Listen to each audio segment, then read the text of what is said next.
tardes a todos y bienvenidos un día más a Guadalajara al Día.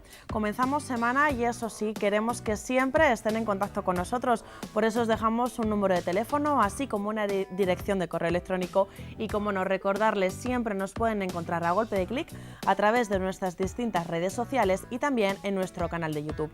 Como decíamos, comenzamos la semana y además con mucha fuerza, y es que ya les traemos planes para el siguiente fin de semana, porque sabemos que toda esta semana va a hacer muy buen tiempo, seguramente el fin de semana que viene también, y pues desde aquí queremos que empiecen a planificar, pero ya. Lo primero, nos vamos a ir hasta el pueblo de Cifuentes a conocer pues unas rutas que van a realizar entre las pedanías de todo el municipio. Y después, bueno, que va a ser de todas formas lo primero que vamos a tratar, es espacio literario con nuestro ya habitual colaborador Antonio Herrera Casado, que además viene acompañado por Juan José Bermejo y que nos trae una propuesta muy original para descubrir los pueblos, y es hacerlo a través de sus fuentes y también de sus puentes. Por lo tanto, si quieren tomar nota de todos estos nuevos planes para el próximo fin de semana, quédense muy cerca del televisor porque esto es Guadalajara al Día y comenzamos.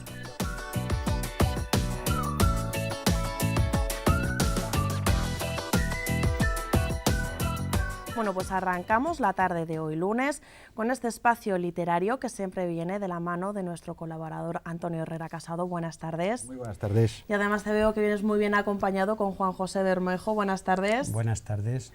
Lo primero de todo, ¿cuáles son estas dos joyas que hemos elegido, estas dos delicias que tenemos para la tarde de hoy? Sí, son como dos bombones, efectivamente, que sirven, pues como muchos de los libros que tratamos para conocer mejor Guadalajara. Se trata de la guía de las fuentes de Guadalajara y de la guía de los puentes de Guadalajara.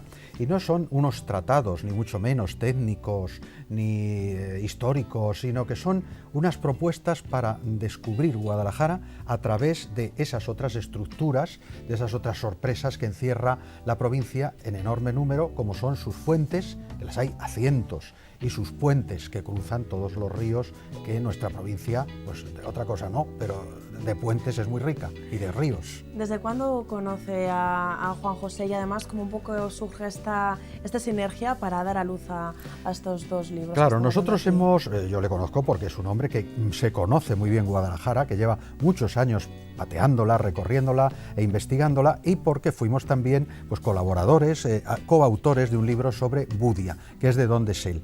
Y realmente él es el que estos libros se los ha preparado muy a fondo, los conoce muy bien.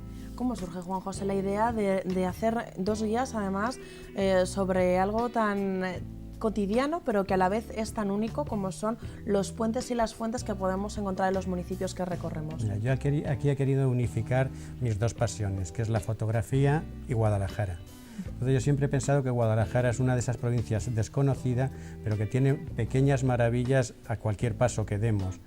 Entonces fue seccionar primero las fuentes, dividí Guadalajara en 11 distritos, en 11 pueblos importantes, y desde aquí ir a descubrir esas fuentes. Las fuentes, o sea, que es manantial, que es vida. Y luego, o sea, cuando empiezas a caminar, o sea, puedes beber ese agua para volver a seguir caminando y descubriendo nuestra provincia. Y el de los puentes fue las 5 cuencas fluviales, o sea, Jarama, Henares, Tajuña, Tajo, y luego la vertiente al Ebro, que sería pues el río Piedra. Entonces, en total, ¿cuántas fuentes son las que hay recogidas en la guía de fuentes en concreto? Aproximadamente hay unas 100. Como decía Antonio, tenemos miles, porque te encuentras pueblos que te aparecen 25, 30 fuentes sin tener que correr mucho. Guadalajara, afortunadamente, tienes una provincia con muchísima agua. Y en cuanto a los puentes, además, pues como decías, tocando esas distintas vertientes, ¿cuántas podemos encontrar? Puentes, pues hay unos 70, 100 puentes, unos 70 y tantos puentes aproximadamente. Sí. En las 5 vertientes, o sea, en las 5 cuencas, y ahí debe haber como unos 12, 15 por cada cuenca. Un poco, ¿cuál es la descripción que haces en el caso de las fuentes de cada una de ellas? Que es un poco la radiografía que nos presentas. Sí, bueno, yo cuando sales a patearte Guadalajara, para mí lo más gratificante es encontrarte con la gente, o sea, con lo humano. Entonces, o sea, yo con las fuentes puedo contarte un detalle que me pasó en Casas de San Galindo. Estaba fotografiando una de las fuentes y se acercó un señor para decirme que no podía fotografiar la fuente, que si luego se vendían. Me tiré hablando con hora y media con el señor, para contarme al final de que en el pueblo vivían 4 personas y llevaba 15 días sin hablar con su mujer. Y tenía ganas de pillar a alguien para hablar. Entonces, para mí, ese es eso, el caminar, o sea, el guadalajarear. No sé, o sea, que digamos que un poco de cada una de estas fuentes te llevas también una historia, ¿no? O unas sensaciones en el momento en el que estás allí. Efectivamente, y es lo que te comentaba, que para mí es lo más importante. Si te parece, vamos a pasar a ver alguna de ellas, de las que tenemos presentadas y que aparecen en este libro. Empezamos con la de Solanillos del Extremo. Esta fuente, pues un poco, ¿qué es lo que más llama la atención de ella? Sí, estas, o sea, son de las denominadas fuentes espacio, porque ahí es donde se reunía toda la gente a lavar, cogían el agua para regar. Esta fuente, o sea, junto con la de Fuente Lencina o Fuente Novilla, tienen, o sea, son unos espacios comunitarios, como si fuese el salón del pueblo, donde se reunían. Por otra parte tenemos Cívica, ¿no? Que llama tanto la atención, creo que de las más peculiares que tenemos en nuestra provincia. Sí, Cívica, pero ya al margen de la fuente, lo peculiar también es el pueblo, es el entorno que le rodea. También tenemos, como comentabas, Fuente Lencina, que comentabas que era un lugar de reunión, sobre todo, de ¿no? reunión, o sea, se ve, o sea, el mismo espacio, está marcado por unos mascarones grandes. La mayoría de estas fuentes que estamos viendo siguen en activo, en el sentido de siguen teniendo agua, siguen estando habilitadas. La mayoría de ellas sí, aunque o sea, el elemento como fuente como tal, yo creo que eso se ha perdido. Ahora son más que nada monumentos ornamentales. Te puedo decir, o sea, que tan solo en el recorrido de las 100 fuentes que aparecen en el libro y el resto de las que visité, tan solo en una encontré a un señor llenando un botijo. Continuamos con la de Lleves, aquí que nos pilla también cerquita esta fuente. Lleves es una de las fuentes camineras, o sea, de las que se suele saciar el caminante, igual que la de Valfermoso o la de Anquela, o sea, estas son fuentes camineras. Tenemos también la de Pozancos. A ver si... La de Pozancos, además es curioso porque cuando llegué al pueblo, o sea, aparte de los 3 columnatas que hay ahí, eso era un pueblo que estaba lleno de gatos, o sea, no encontré nadie en el pueblo. Pero gatos sí. Gatos un montón, daba hasta miedo. Y es una de las fuentes pilón, o sea, es una preciosidad de fuente. Y entrando un poco, digamos, a lo mejor en las más conocidas, no es que las otras sean menos, pero bueno, Pastrana, esa fuente de los 4 caños tan significativa. La fuente de los 4 caños, yo creo que es la más fotografiada de la provincia. Es de 1500 y pico, la hizo Francisco Tuy, que vivía en Budia. y es una de las más importantes. Ha sufrido varias modificaciones, pero yo creo que en términos generales ha sido muy bien restaurada. También en nuestra capital tenemos una fuente muy conocida, como es la Fuente de la Niña, que además da nombre, pues incluso está un complejo deportivo. Sí. De esta, o sea, yo quiero resaltar de la Fuente de la Niña una historia de Felipe Olivier, en la cual una niña pequeña se acercó a coger la luna y cayó dentro. La historia es triste, pero es como muy emotiva. Quería jugar con la luna, se veía reflejada en el agua. Y por último, una que además creo que Juan José conoce muy bien, como es la de Budia. La fuente de Budia... Es la que sirve de portada, ha sido reformada. Es una de esas fuentes pilón y aquí, o sea, es donde también, o sea, como en casi todas las fuentes, toda la vida se ha desarrollado a su alrededor. Pasamos ahora a los puentes. Hemos destacado el puente de Humanes. ¿Por qué destaca este puente? Por su grandiosidad, es reunión ahora mismo de pescadores, es de los más importantes e impresionantes de la provincia. Ahí estamos viendo, además, sobre todo por las dimensiones, ¿no? Sí, que alcanza. El puente de Sigüenza, también uno de los... El puente romano, sí. Ese es romano, es un puente que ya lo construyeron bajo una calzada los romanos.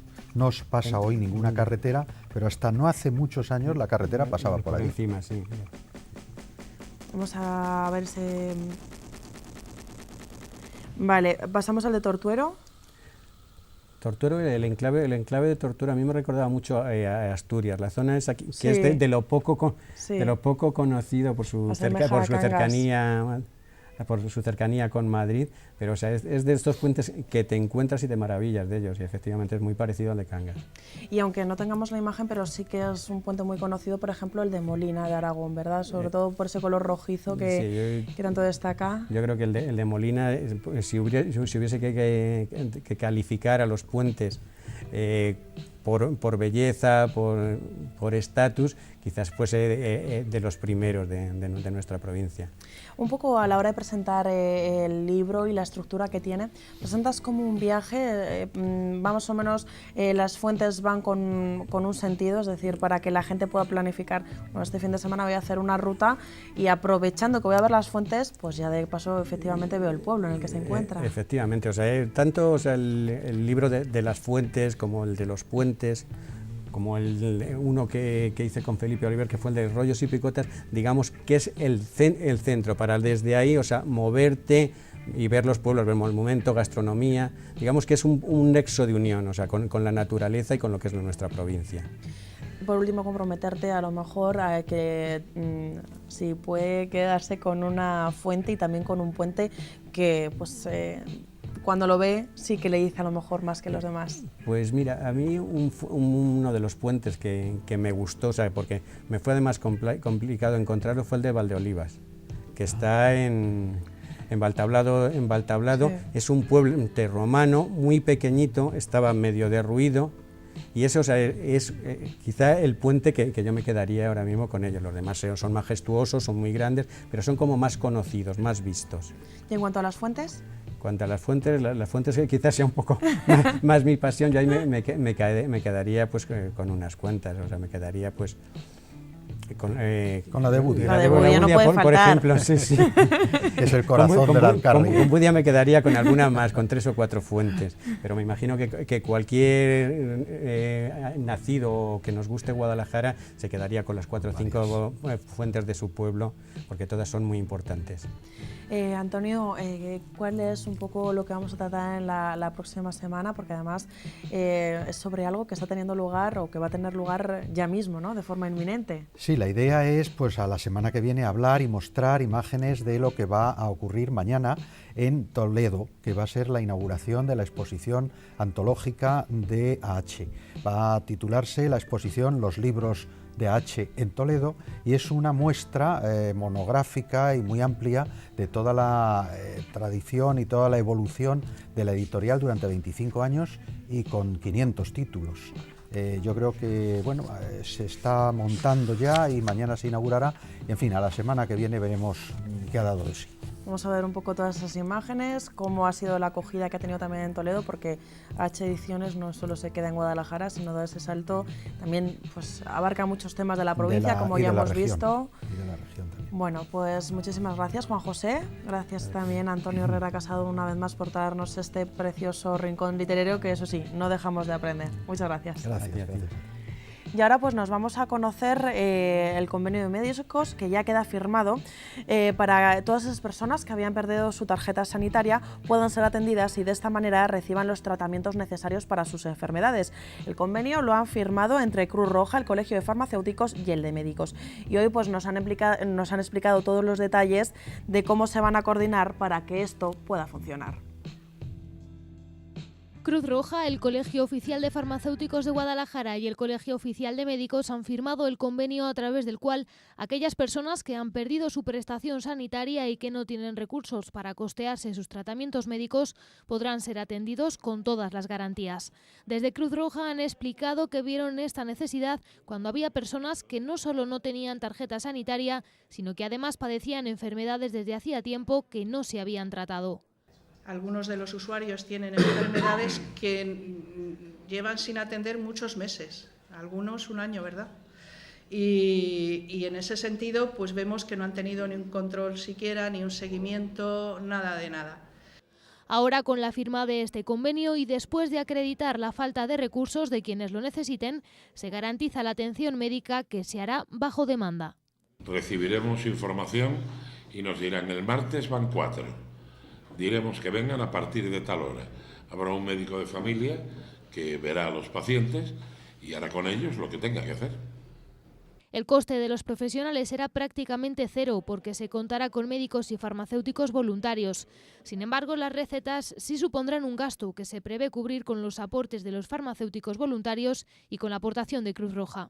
Este coste se va a tramitar a través del Colegio de Farmacéuticos y vamos a intentar que entre el Fondo de Ayuda Social y los propios donativos que los farmacéuticos voluntarios hagan de su margen profesional se pueda cubrir total o parcialmente, y en todo caso Cruz Roja Española está detrás para completar a donde no lleguemos, que no quiero decir que lleguemos porque hasta que no echemos a rodar no podemos afirmarlo, pero la ilusión que tenemos es que se puedan financiar los medicamentos con los propios recursos de los farmacéuticos voluntarios. Cruz Roja será la encargada de valorar quiénes necesitan estos servicios, personas a las que hasta ahora no se les podía dar respuesta cuando necesitaban tratamientos para sus enfermedades. Bueno, pues seguimos recorriendo y en nuestra provincia y además teniendo nuevas opciones para todos esos viajeros y esos innovadores que quieran un poco descubrir nuestra provincia. Nos vamos a ir hasta Cifuentes y nos acompaña Luisa Alcázar García de la Oficina de Turismo. Buenas tardes. Hola, buenas tardes. ¿Cuál es un poco la iniciativa que surge desde este Ayuntamiento de Cifuentes y que además no es el primer año que lo hacéis, ¿verdad? El hecho de un poco unir caminos, ¿verdad?, entre Cifuentes y el resto de pedanías. Pues esto empezó hace ya 3 años, como digo, es el tercer año que estamos en ello, y la idea surgió de un amigo de Cifuentes, que es geólogo, y mía. Entonces tratamos de unir el patrimonio natural y el patrimonio cultural y propusimos la idea al Ayuntamiento de Cifuentes y con su ayuda y apoyo pues arrancamos. Un poco qué es en lo que consiste, cada vez que planteáis una jornada de este estilo, ¿qué es lo que se hace? Pues lo que hacemos es una ruta de senderismo, es un sábado al mes, entre los meses de febrero y junio, porque luego el resto del año hay otra serie de actividades que organiza el Ayuntamiento que no tienen nada que ver con la Oficina de Turismo. Y lo que hacemos es, como decía, una ruta de senderismo en la que me acompañan un geólogo y un biólogo. Yo, por otra parte, soy historiadora y entonces lo que hacemos es, a lo largo de la ruta, ir haciendo paradas y explicando cada uno pues, de lo que conocemos un poquito. Pero no solamente explicamos nosotros, también participa pues, gente que viene en la ruta y, por supuesto, los que también colaboran muchísimo, pues es la gente de las propias localidades que intervienen. Muchas veces encontramos arqueología industrial, por ejemplo, yesares, caleras, y hay gente de la localidad que conocen muy bien el oficio porque incluso han trabajado en él y entonces se acercan a nosotros y nos cuentan para todos pues cómo era ese trabajo. Es decir, que va un poco surgiendo, ¿no? O sea, sobre el camino, y si encontráis a alguien de ese municipio que además os puede enriquecer, digamos, vuestra ruta, pues abiertos a todo. Sí, eso es. Y vamos, de hecho, ya digo que nos parece interesantísimo la colaboración de ellos y el cariño con el que nos reciben. Es algo extraordinario. De cara al turismo, pienso que es una cosa que no la van a encontrar si van desde cualquier otro punto, porque normalmente en estos pueblos pequeños la gente no se abre así a cualquiera que llega. Y tú puedes llegar a un pueblo pequeño, puedes ver las casas, pero no vas a conocer a la gente. Entonces, creo que estas jornadas dan esa oportunidad de llegar y no solamente conocer cómo es el pueblo por fuera, sino conocer el pueblo por dentro. Un poco, ¿cuál es el perfil de la gente que se acerca a hacer estas rutas de senderismo? ¿Nos quedamos solo en la población de Cifuentes o sí que viene gente desde fuera, como tú dices, como una opción diferente de turismo? Pues tenemos un poco todo. Tenemos, por un lado, gente de las propias localidades que vienen y para ellos pues, es un día especial. Por otra parte, gente de Cifuentes también, que muchas veces los pueblecitos que tienen al lado y que también son Cifuentes, porque en definitiva pertenecen a su ayuntamiento, ni siquiera los conocen. Y luego tenemos también, pues eso, turistas, que ya digo, llegan a la oficina, les ofrezco esta alternativa o lo han oído en otros medios, se han enterado y vienen. Y bueno, en general la verdad que estamos muy contentos todos con los resultados. Más o menos, ¿cuántas personas suelen participar en cada una de estas rutas? Pues hasta ahora yo creo que lo máximo que hemos tenido ha sido 50 y tantas personas y lo mínimo 30. Y excepcionalmente tuvimos más de 120 el año pasado porque como colofón de estas jornadas de patrimonio hicimos la ruta de la Lana, un camino a Santiago que pasa por el territorio de Cifuentes, y a la ruta de la Lana sí acudió mucha más gente. Y ese día, ya digo, nos vimos desbordados porque es que éramos eso, 100 y pico. Para todos pues esos intrépidos que quieran hacer este tipo de ruta, ¿tienen que pagar algún tipo de coste o algo para poder, una aportación para poder realizar esta ruta? No, la actividad es totalmente gratuita. Tampoco es necesario reservar, simplemente quedamos a una hora y es estar allí y arrancar. ¿Qué es lo que es necesario llevar pues, para ser un buen caminante y no sufrir ningún percance? Pues calzado adecuado para la marcha y luego las inclemencias del tiempo, pues si es necesario un impermeable o ropa de abrigo o gorrita por si hace calor. O también algo importante y que no lo hemos puesto por ahí en los carteles y ayer me daba yo cuenta porque estuve haciendo la ruta que vamos a hacer el próximo día y a veces el camino se pierde y hay que meterse entre las plantas y hay unas plantas que se llaman aliagas que pinchan mucho. Entonces, por favor, no llevar pantalones cortos. Hay que ir con pantalones tupidos y fuertes para no arañarse con las plantas. Más o menos, ¿cuál es la duración de estas rutas y de qué tipo de intensidad? Es decir, cualquier persona que a lo mejor no esté tan acostumbrada a caminar o que haga senderismo de forma habitual también puede hacerla. Pues las rutas no son complicadas, no hay grandes desniveles. Los kilómetros, pues este año los hemos planteado entre 5 y 10 kilómetros más o menos. Y además vamos a ir desde un pueblo a otro, los coches se dejan en el pueblo de partida y luego el Ayuntamiento de Cifuentes se encarga de llevar a los conductores al punto de partida para que recojan los coches. Y ya digo, no hay grandes desniveles, pero en caso de que alguna de las rutas lo hubiera, siempre colocamos en la información un perfil con la altitud para que la gente considere pues, si lo puede hacer o tiene algún tipo de dificultad. Ese día más aprovecha un poco para hermanar con ese pequeño grupo que se forma ese día. ¿Tenéis una comida en común o luego cada uno es independiente, elige una vez llegado al destino qué es lo que hace? Pues bueno, hay un poquito de todo, porque una vez que llegamos al destino, a veces hay gente que llevamos comida de picnic. Entonces sacamos nuestra comida y además la compartimos. Si alguien lleva tortilla, pues la tortilla es para todos y las croquetas lo mismo. A veces incluso en la localidad nos han ofrecido vino, porque el vino es muy importante en toda la comarca. Y hay cuevas donde lo almacenan y donde se elabora a veces también. Y a veces pues también lo probamos un poquito. Y hay gente que se marcha pues, a comer a Cifuentes, que hay buenos restaurantes. Y otros pues son de muy cerquita y si han dejado parte de la familia, entonces lo que hacen es volver a casa. La ruta termina a mediodía, suele ocupar toda la mañana del sábado. Si alguna familia tiene la opción de ir incluso con niños, ¿también pueden hacer este tipo de rutas o depende cuáles? Sí, también lo pueden hacer, vamos, de hecho ha venido gente con niños y hasta embarazadas. ¿Cuál es la próxima cita más inminente que tenéis de estas rutas que planteáis desde el Ayuntamiento de Cifuentes? Pues la próxima es este sábado, el 15 de marzo, y la ruta es de Cifuentes a Gárgoles de Abajo. Es el llamado Camino Viejo y viene registrado así como Camino Viejo en un mapa de 1919, pero el camino es mucho más viejo que de 1919, porque parte de él es una ruta romana y parte de él también, más cerca de nosotros, fue también parte de ese Camino de la Lana, de esa ruta y Camino a Santiago de Compostela. ¿Tenéis alguna ruta ya más definida para los próximos meses? Porque comentabas que esto, ¿hasta qué mes está en activo y realizáis estas rutas? Pues las hacemos hasta el mes de junio y tenemos previstas efectivamente pues en los próximos meses también otra serie de rutas. Las hacemos generalmente el cuarto sábado de cada mes.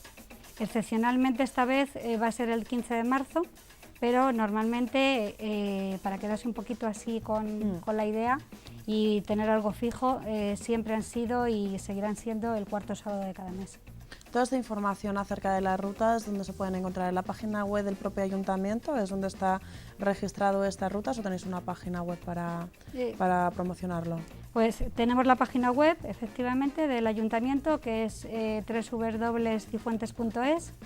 Hemos creado un blog también, que es patrimoniocifuentesblogspot.com. Y luego pues también se suele anunciar en prensa, en carteles, en radio a veces también, en televisión como en este caso. Por último, solo un poco a toda esta gente que nos está viendo, ¿de qué forma le invitarías a que de verdad se uniera? Además, este próximo fin de semana, que viene buen tiempo para disfrutar de esta iniciativa que planteáis desde Cifuentes. Pues yo animaría que se vengan. Hay que estar a las 10:30 de la mañana, bueno, un poquito antes, porque a las 10:30 queremos ser puntuales y arrancar, en la Plaza Mayor de Cifuentes. No es necesario reservar, simplemente estar allí y nada, y empezar a caminar. Pues muchas gracias por habernos acompañado, por contarnos esta iniciativa tan bonita, que seguro que va a tener mucho éxito, porque esto de andar y a la vez descubrir todo lo que desde vuestras rutas nos enseñáis, pues yo creo que es toda una oportunidad. Muchas gracias a vosotros. A vosotros, pues nada, simplemente recordarles que mañana martes volvemos a tener como siempre una cita aquí en Guadalajara al Día.